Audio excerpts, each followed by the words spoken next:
So this video is for all the ladies. Are you confused about who to marry? Like, is this person right for me or not? You could be dating somebody or you could be just going into an arranged marriage, but the process still could be very confusing. After all, you're supposed to spend the rest of your life with this person. You better not make too bad of a choice. I have already made a detailed video on this topic which gives you an overall approach on the topic. But today, I'm going to talk about one big red flag which you must avoid while choosing your man. And many times women don't take this red flag seriously and seriously regret later. So watch the whole video why I am saying this is a red flag. At the end of the video, I'll be giving you some actual responses which I gathered from a survey from my own audience. They are a must know if you want to know what lies ahead. So let's get right into it. What is this red flag? The answer is a mama's boy, or basically too much of a mama's boy. Like the boyfriend or the man that you're considering doesn't just respect his parents, he is devoted to them. Here are a few signs that you need to look for. First, he seems to be under the authority of his parents. Like he allows the parents to make all the big rules in the house. Second, he loves them so much that he would justify their mistakes and even force you to ignore them. Third, in important decisions, he would side with them over you even though internally he knows you're right. Fourth, he has excessive expectations from you to please the parents and etc. First point I want to tell you is do not be impressed by such devotion, because many of us come from very traditional families. Like in Indian culture, it's a great thing, it's actually a virtue to respect your parents, to put them on a pedestal, to be obedient to them. Most of us have listened to the story of Shravan Kumar and we have learned so many moral lessons from it. How he took his blind parents and carried them on his shoulders to all the 4 pilgrimages. Like what a story of devotion to parents. In the 90s, we saw movies like Hum Aapke Hain Kaun, Hum Saath Saath Hain, which again solidify these values of family at the top. So when you run into a guy like that, you must think, oh, I got myself a man who's so cultured, noble, belongs to a good family. And maybe if he's treating his parents so well, he'll treat me well too. Not quite. Men who put their parents on a pedestal end up giving lower status to their wives. They do not give them equal respect. Which brings me to the next point.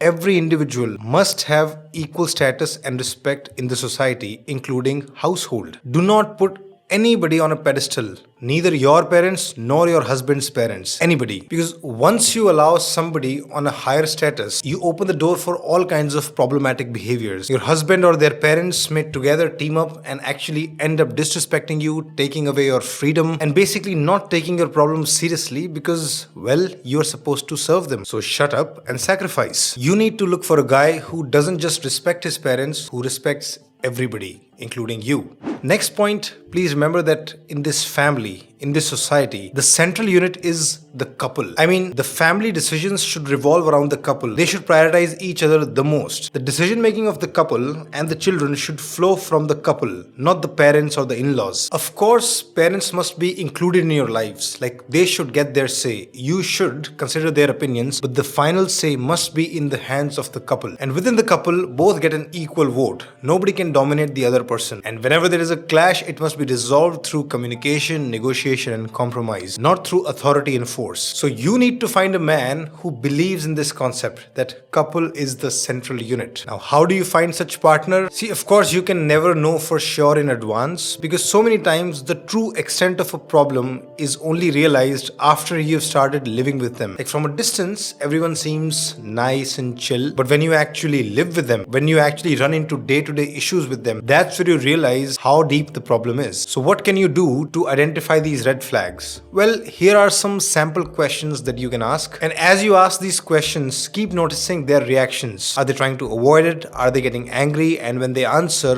what is the content of it, of course? Well, you can ask, once we get married, how will we navigate joint decisions? And how will we handle interference from the elders, like my parents and your parents? Like, don't just single out his parents, include your parents too. Second, maybe try to find out that in their house, who's taking the decisions, and try to find out if there is a pattern that your guy is just constantly living under the authority of his parents. Like if they say you can go on a trip, he goes, otherwise he doesn't. Like if they say he can go to shopping, he goes, otherwise he doesn't. Third, you can even talk about his childhood. Like every parent makes some mistakes. His parents must have made some too. So when he talks about his parents, is he comfortable just accepting their mistakes? Is he comfortable talking about their weaknesses? Or does he just keep defending them? Then maybe you can ask the bomb question. If let's say I get a job or an opportunity in another city, would you be willing to leave your parents' house? And then notice how he tackles this question. If he's just absolutely against it, then maybe he's devoted to them. But if he's at least willing to consider that option, then maybe there are signs of independence in him. You can even ask, let's say if there is a difference of opinion between me and your mom, how would we resolve it? It sounds like a general question, but it may start the conversation. He may ask, like, what kind of a difference of opinion? Well, you can say, what curtains to use in the house? What color should be the sofa? Where should we go on a vacation? Like, what time are we supposed to come back to home at night? What time do I wake up? How many guests to invite on our son's birthday? It could be anything. Like, if we have children, who would make the major decisions about them? Like, us or the parents? I gave you many questions, but now you might be confused. What kind of answers should we be looking for? Like, what would be the right answers? Here are some decent good answers that you should expect from your man. Ideally, your man should be able to make decisions based on his own values and preferences. So in those conversations, when you're asking such questions, you have to find out, does your man even have such values and preferences? Does he even have a reliable, stable belief system which he uses to navigate life? And ideally, of course, your partner should say that we will make those final decisions, not the parents, and we will make them on the basis of what we like. And ideally, your man should be able to talk about your parents' mistakes as if they are humans, because they are not gods. He must not feel that he's disrespecting them by disobeying them. And finally, yes, he should be able to consider leaving his parents and move to another city with you. You just need a man who's just right there in the middle of strength of character. Like, he shouldn't be very weak that he allows his parents to just take over, and he shouldn't be too strong that he's just an egomaniac and doesn't listen to anybody, neither parents nor you. You want a man who's independent yet open to change. And usually such men or such human beings have values which are universal in nature, which do not change with situations or who they are talking to. So above all, try to really identify the values of your man. And if your man doesn't fulfill these criteria, you should leave him, even if it means you have to run away from the marriage. Now I'll share some real responses from people. I did a survey on Facebook and YouTube with this question. Question for ladies: does your husband favor his parents over you, pushing you to please them and follow their rules? If yes, tell me how. Share examples. Yes, husband is like, just ignore their rude behavior. Even if his parents do wrong thing, he will be like, they're old,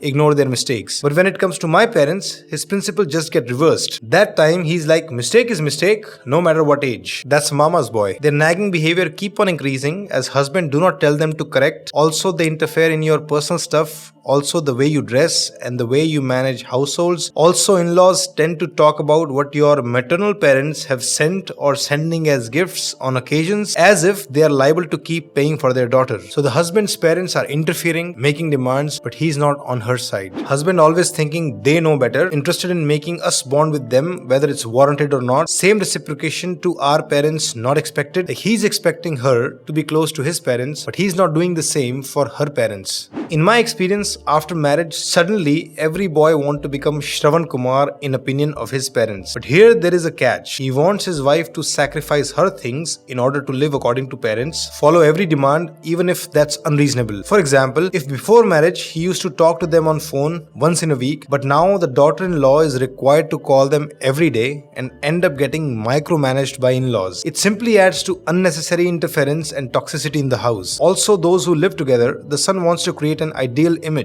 in front of parents. So he will sacrifice all interests of wife, like eating out, hanging out with friends, movies, clubs or outings, whereas he himself will continue all his interests, leaving her alone with parents, because after all, wo ladka hai. He can get away with anything. So the guy wants to impress his parents, but he's using the wife to do it. Yes, this is true in my case. For example, we sort of needed a table fan for our home because our ceiling fan speed wasn't enough. He brushed it off as unnecessary. However, when my mother-in-law asked him to get one, he said it was a good idea and bought one. When I asked my husband, we may need a two-wheeler, he said, Later we shall see when it becomes a necessity. But when his parents asked him to get one, it immediately became a necessity and he got one. When we had to choose a particular place of outing, he didn't agree to that, saying his parents wouldn't want to go there. But several days later, when they chose the same place to go for outing, he happily agreed, saying he always wanted to go there. Most of my husband's decisions are influenced by my in-laws, and my mother-in-law proudly claims that he listens to no one but her. It's been 8 years since I'm married and this hasn't changed much. Well, clearly the husband seems very biased, but in this case it seems that all the things that the daughter-in-law wants, the in-laws also want. I mean, I would say independently they can get along really well. All their choices seem to be similar. Yes, one day I prepared tea for all the family members. Everybody drank, but my mother-in-law told her tea was made with spoiled milk. She did not tell this to me. She complained about this to my husband. Even though my husband knew the truth, he asked me to beg her pardon and prepare tea with fresh milk. When I asked other family members, did the tea taste bad? Everybody said it is good. But my mother-in-law told that I kept separate milk to prepare her tea. She made very big issue.